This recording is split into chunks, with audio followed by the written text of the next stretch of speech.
Welcome to Voices Across the Water. I'm Carlos Sela and I'm accompanied by my classmate Angel Pantojas. Today we're going to be working through a text that is dense both historically and emotionally. We're discussing Wanwe by Yolanda Arroyo Pizarro, and we're approaching it not just as a fictional piece of work or story, but as a kind of archive which Arroyo reconstructed to portray Afro-Caribbean history from its roots. Yolanda Arroyo Pizarro was a writer and, most importantly, a Puerto Rican activist. She was born in Guaynabo, Puerto Rico in 1970, and since her first pieces of literature, she has treated topics such as racism and Afro-Caribbean identity, which she proudly acknowledges and represents. She wrote numerous books filled with transforming and educational stories like the one being discussed, titled Las Negras, with a focus on the short story Wanwe. I must say that she also founded a project named Cátedra de las Mujeres Negras Ancestrales, where her purpose is to highlight the contributions of Black women in the Caribbean, not just on the island of Puerto Rico. The story Wanwe utilizes a girl who directly represents a collective. Thousands of harmed Afro-Caribbeans or Afro-Caribbean voices that were silenced when they confronted their biggest hunt, as the story says, the colonizers. Wanwe narrates the life of this girl, sharing the traditions and behavior of the Afro community on the island. Carefully, Arroyo Pizarro walks readers through Wanwe's life, talking about marital practices, different tribes and their physical characteristics, mother-child relationships, and hunting techniques. The story takes a turn when hunting tribes composed mainly of women encounter the colonizers, who rip out their earrings, tie them to boats, and also kill them instantly. What is implied that the short story is not just telling us what happened in the past, but also creating a correlation between the way that it was recorded and who really had the authority to record it. You know how they say the war is narrated by the person who wins. You're correct, and I think that is exactly why this text is so important to analyze with the correct background information while also taking it easy. That is why our main research question is, what did Yolanda Arroyo Pizarro really want to share, narrating the life of Wanwe, and how does she manage to connect her message to contemporary society? Wanwe deals with slavery, colonialism, displacement, and identity, but it is also constantly reminding the reader that those things are not separated from the present, and how society nowadays reflects behaviors that are directly obtained from past generations. So even when we are reading something that feels historical, it is also asking us to think about how those historical systems are still shaping Afro-Puerto Rican identity today. It is less about looking back and more about realizing that the past is still structurally present. One of the first things we need to establish is that Wanwe is grounded in the transatlantic slave trade and the colonial system that developed around it. But what is interesting is that the novel does not present that as a simple historical background, right? Instead, it treats slavery as a total system that recognized identity across the Caribbean. This means that not only were individuals displaced, but also their lives were taken from them while disrespecting their culture. Exactly, and that is what is really important, is that the story refuses to isolate slavery as something contained in the past. Instead, it presents it as something that continues to echo through generations. So when Arroyo Pizarro highlights the identity in the story, she's not just talking about something that is formed independently. The author is talking about a crucial characteristic and element that is constantly being shaped by shared historical trauma. Unfortunately, that is also tied to colonial systems that never fully disappeared. And that connects really well to the author Angela Davis in her text Women Raised in Class, because she explains that slavery is not just an economic system, but also a system that produces social categories that continue to exist long after the formal system ends, right? So what Wanwe is doing is taking that idea and turning it into a lived experience instead of explaining it directly, and it shows us how categories are internalized and lived by people. Something that really stands out to me in Wanwe is how displacement is not treated as a single moment, but as a continuous condition. The characters are not just displaced from Africa to the Caribbean physically, but also displaced from the cultural continuity. So identity is always fragmented from the beginning of the story. Yeah, I think that fragmentation is important because it's not accidental, it's structured. The story shows us that colonial systems created conditions where cultural memory itself becomes broken or incomplete. People who are left trying to reconstruct who they are from fragments remembered by ancestry rather than from continuous tradition. Because it is obvious that the main narrative does not highlight crucial Afro traditions and the culture before being white. And that is where memory becomes really central, because memory is basically the only thing that resists total erasure in the story.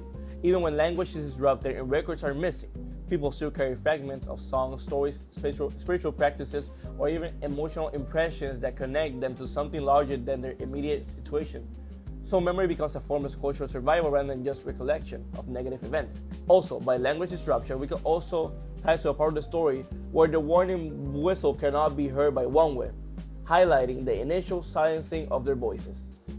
I want to push that further because I do not think memory in Wanwe is just a theme. It's actually a structure from the narrative works. The story itself feels fragmented, not linear, and sometimes repetitive in a way that mirrors how memory actually functions under trauma. It does not move in a straight line because history itself is not experienced in a straight line by the people inside it. You're correct, and I love that connection. That is why Wanwe goes back and forth between narrating the event that destroyed the African tribes and her recollecting the practices and characteristics that were unique to her people. Trauma and displacement do not produce orderly narratives. They produce gaps, silences, contradictions, and partial recollections. So the form of the text itself is doing theoretical work by refusing to present history as neat or complete. And that connects to Eliana Rodriguez, who talks about Afro-Caribbean literature as a kind of counter-archive. So instead of trying to replicate official history, the literature reconstructs history through fragments, through memory, through storytelling that does not rely on institutional authority. Wanwe is doing exactly that by refusing the idea that history has to be stable or fully documented to be meaningful. Also, Wanwe makes readers question the dominant and popular narratives, which are told excluding crucial details and underestimating and disrespecting the culture that colonizers destroyed.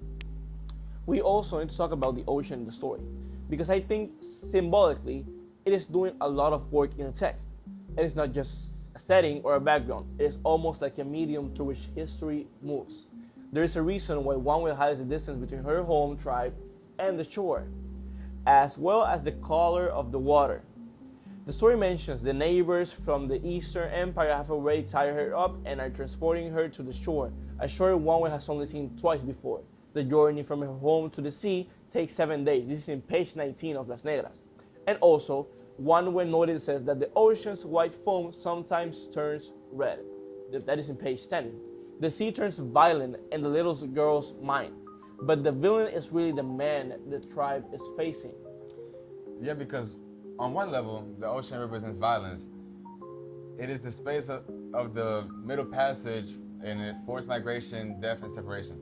But on another level, I would say on the physical, aside from the one I just mentioned, it is what connects Afro-Caribbean identities across the island and across generations. So it holds both destruction and connection at the same time. And I think that tension is really important because the story does not try to resolve it. It allows the ocean to remain contradictory. It is both a space of loss and a space of continuity. It is where identity is broken, and also where identity is carried across distance, even when people are separated physically. One of the things that makes Wanwe so powerful is that it does not bring down the significance of its characters. Even though it deals with large historical systems, the individuals in the text are given emotional depth. They are thinking in ways that make them fully human rather than abstract representations. And that is actually really important because historically, enslaved people were often written out of emotional complexity in official records. They were reduced to property or labor units. So by giving them emotional interiority, the novel is actively restoring subjectivity. It is saying these people had inner lives that mattered, even if history did not record them. And that changes how we as readers engage with the text because we are no longer observing history from a distance. We are being asked to emotionally process it. So that creates a kind of ethical reading experience where understanding is intellectual and effective. I think it is also important to situate this within women of color literature because Wanwe is not operating on its own. It is a part of a broader tradition that includes Afro-Caribbean writing and Black feminist thought. Yeah, and what defines that tradition is that literature is not just aesthetic, it is always a cultural and historical intervention. So writing becomes a way of challenging exclusions and creating new ways of understanding identity that are not dependent on colonial frameworks. And Yolanda Arroyo Pizarro is very clearly doing that. She is not just representing Afro-Puerto Rican identity, she is actively theorizing it through narrative. She is showing how identity is produced under systems of race, gender, and colonial power, rather than treating identity as something natural or fixed. We also connect Wanwe to her other works like Cabarazones, because that text explores identity in more contemporary emotional context. It focuses more on internal psychological experiences and personal fragmentation rather than historical reconstruction. Yeah, and I think putting them next to each other is useful because it shows how Pizarro is working across different scales of identity. Caparazones feels more individual and psychological, while Wanwe feels more collective and historical. But both are still asking similar questions about how identity is formed under pressure and how people survive systems that try to define them externally.